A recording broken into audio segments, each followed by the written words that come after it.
tell me, just with 80 years since liberation, what are the things that you're reflecting on this very important day?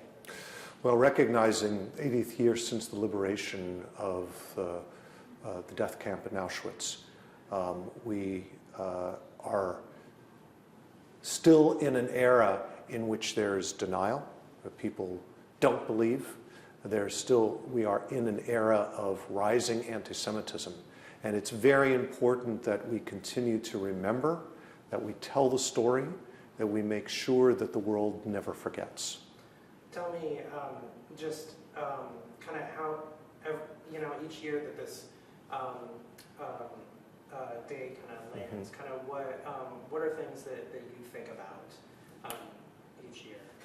As a child of a Holocaust survivor, my mother was interned in Auschwitz. And I grew up on the stories of the camp and stories of hopefulness and of survival, because that's what she really believed in.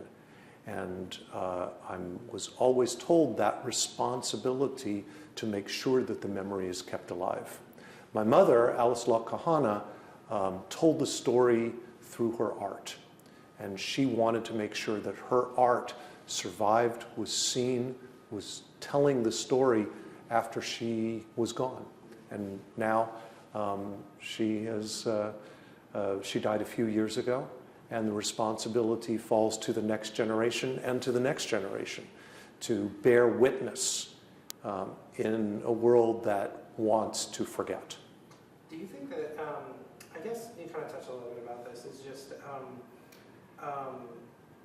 that responsibility, I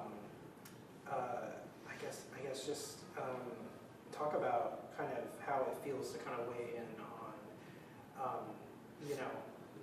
having to, trying to educate, younger folks about this particular horrible period of time.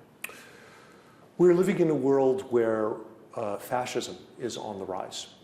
We're living in a world where things that we had thought had been left behind have become normalized once again.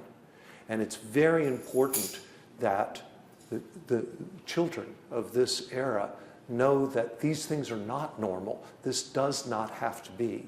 That we have to stand against oppression. We have to stand against hatred. And hatred is something that can so easily bubble up. And it happens at one time, the Jewish people are the target, another time immigrants are the target. It happens in every era, but it's the same kind of hatred.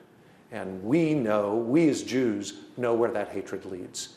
And that's why it's important for us to be the ones who tell the story, because we know from our own families, from our own experiences, where this leads. And we have to be that voice of conscience.